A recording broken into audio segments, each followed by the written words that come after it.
Impossible. I can't believe I'm going to be the mother of a handicapped person. On a holiday morning, I was enjoying a leisurely breakfast with my husband. Suddenly my sister brought her daughter, and for some reason she was unfaithful and extremely furious. No, I don't understand. What all of a sudden in the morning? Sis, raising a handicapped person takes a lot of patience. I'm at my wit's end. The sister's daughter stood quietly, crying at her mother's outburst. I will give this one to you who can't have children. Aren't you and a handicapped person who can't have children a perfect match? Don't say that. I immediately refuted her, but my sister left as if to run away. My niece was 7 years old, I believe.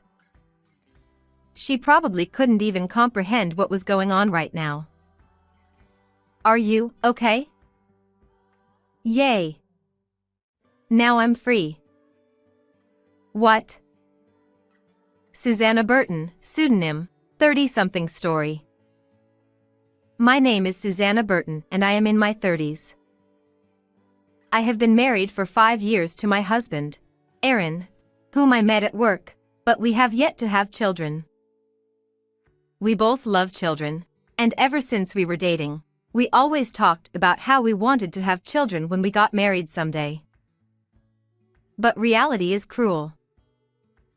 We were not able to have children as we had hoped. After talking with Aaron, we decided that we just couldn't give up on having children of our own and decided to start fertility treatments. We hoped to have just one child, no matter how much it would cost. So we went to the clinic together. However, the doctor told us that our chances of having a child were extremely low.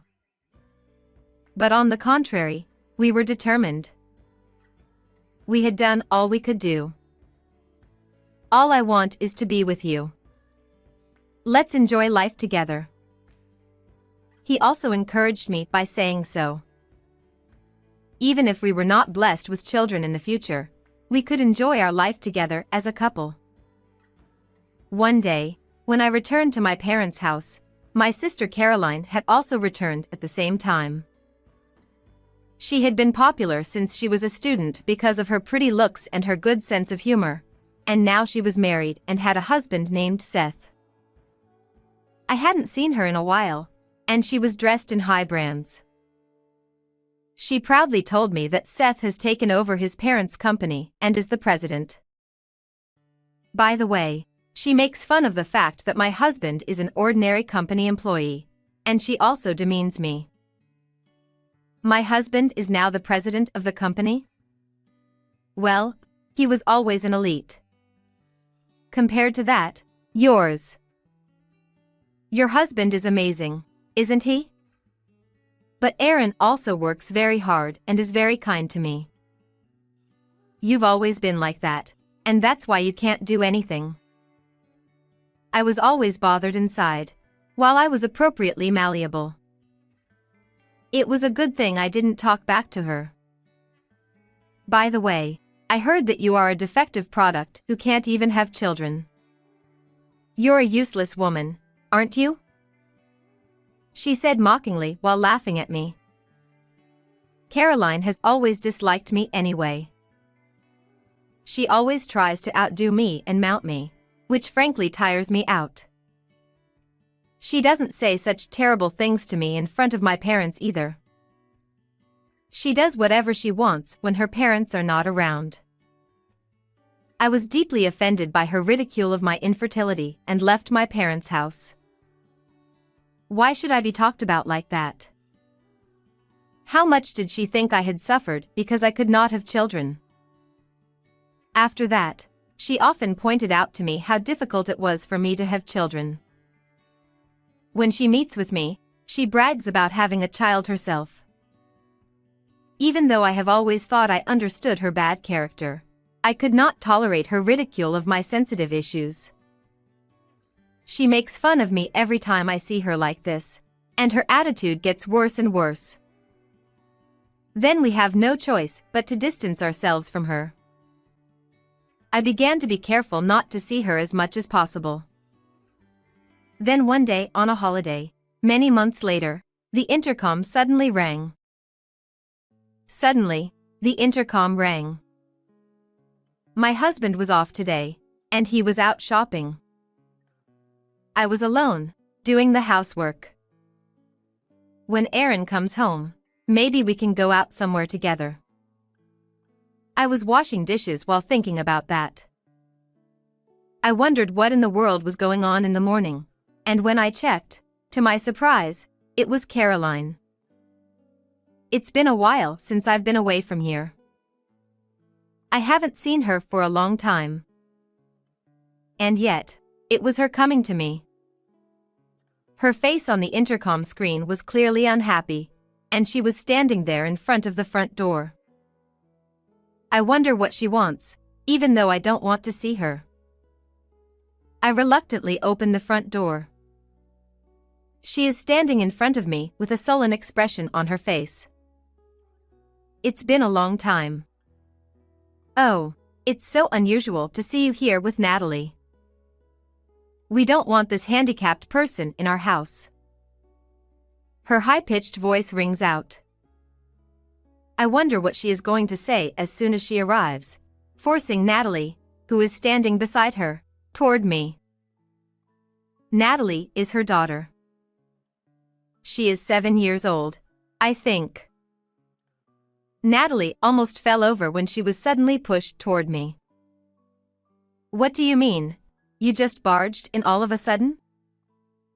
I stare at Caroline, who is confused and pushes the child away. She takes one look at Natalie, who is sobbing in my arms, and sighs. She is so annoying. A handicapped person who can't even speak properly doesn't deserve to be in our house. How can you use such a violent word as handicapped to your own daughter? I was at a loss for words. What do you mean she can't speak? It means exactly what it means. It's a pain in the ass. Caroline sighs heavily. You know, being a parent of a handicapped person is very, very hard. I can't do it anymore. You can't have children, so I'm going to give you one. What? You can't have children and a handicapped person is a perfect match. Get along with each other. After saying what she wanted to say as much as she wanted, she got into her car and drove away without making eye contact with her daughter. I was so stunned by what had happened that all I could do was hug Natalie. I came to my senses and looked around. I heard my sister's shrill voice echoing throughout the morning. The neighbors might come to see what was going on. I hurriedly took Natalie by the hand and led her into the house. I lock the front door and turn around. Just as I am about to comfort Natalie. Yay! Now I'm free. Natalie, having entered the house and convinced that her mother has returned, exclaims with joy. I had no idea what was going on and decided to listen to her story in the living room. It seems that Natalie has been educated very strictly to be an ideal child. She went to different classes every day and sometimes had more than one class in a day. No matter how hard she tried, she never received praise or recognition.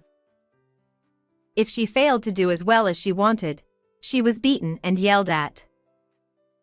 When she asked for help, her father was always at work, and her paternal grandparents did not pay attention to their female grandchild. Then a younger brother was born, and Natalie lost all positive attention to him. She no longer felt any affection for him, and was treated as if he was an obstacle. She was so afraid of being scolded that she finally stopped speaking in front of her mother, who mistakenly thought she had lost her ability to speak and brought her to me in a rage. When I made mistakes, they would scold me and yell at me. They wouldn't even let me eat. Natalie tells her story with a downcast look on her face. Upon closer inspection, She is emaciated and has scars on her arms and legs. It is too dangerous to send her back to her sister's house now that I have heard such a story. I let her eat her dinner for the time being. Natalie is engrossed in eating her meal. Perhaps this is the first satisfying meal she has had in a long time. How could she not give her growing child enough to eat? I think to myself as I watch her. I am the only one she can rely on right now. I was ready. Aaron returns a little later and is surprised to see Natalie at home. I immediately told him what had happened. I then told him that I wanted to take Natalie in. He too was displeased with my sister and her husband's inability to take care of their own child. He agreed to let Natalie be our child. We made an appointment later that day to meet with my sister and her husband and decided to officially adopt Natalie. Seth, too, seemed to be in the mood that as long as he had a good son, he was fine with Natalie. Seth was also in no way concerned about Natalie. Seth's parents also said that they would be better off without a girl. The adoption process was completed in no time at all. We were relieved and determined to make Natalie happy. From now on, we wanted Natalie to live a life of freedom. We would give her all the love we could, as if she were a real child. We would encourage and support her in whatever she wanted to do. After that, Natalie grew up with a carefree spirit. A few years later, she went to law school at a well-known university. We celebrated the fruit of her diligent efforts as if it were our own.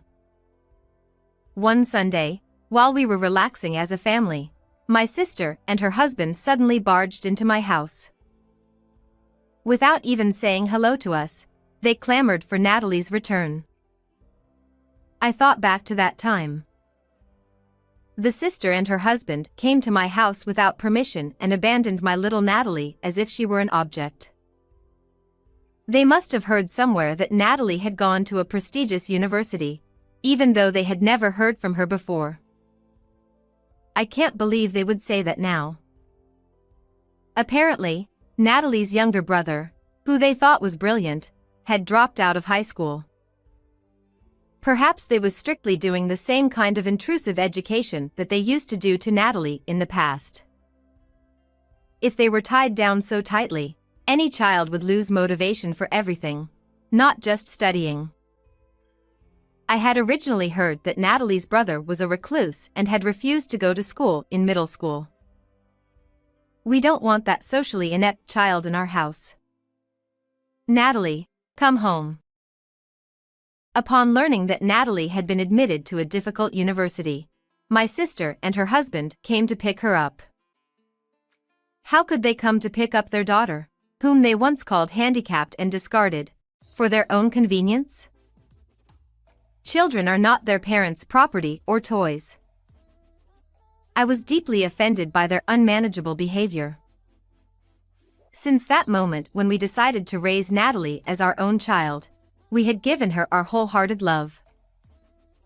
Aaron, who had raised her as his own daughter, also covered Natalie's back and refused to let her go.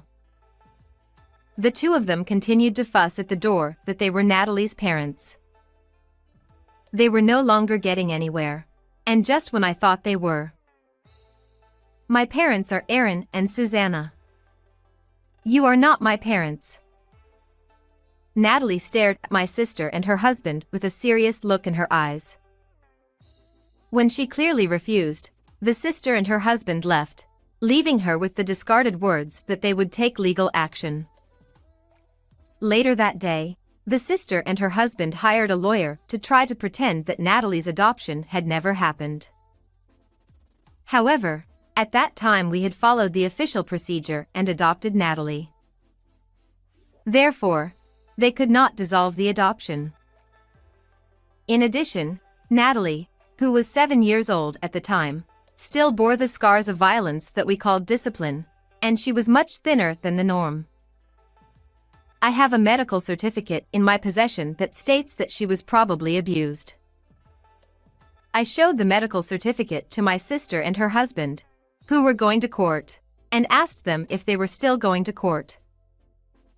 Seth, who had taken over his parents' company and was now the president, declined to go to trial for fear of bad publicity. They are the kind of couple who would even abandon their own child out of concern for the world. There was no way they could go to court with the evidence of their abuse in front of them. But somewhere along the way, a rumor began to circulate that Natalie, Seth's eldest daughter, had been adopted, as if she had been abused and abandoned. The rumor spread quickly, and the stock price of Seth's company dropped dramatically. Soon after, Seth was removed from his position as president of the company in order to take responsibility for his actions. My sister and her husband then disappeared. Natalie's younger brother, who was left alone, was taken in by Seth's relatives, passed his tests, and attended college. Natalie successfully graduated from college and got a job at the company she wanted. She married a man she met at work. We were sad to see her go, but wished her a long and happy life as she left our home with her husband and wife. What did you think of this story? Please subscribe to our channel.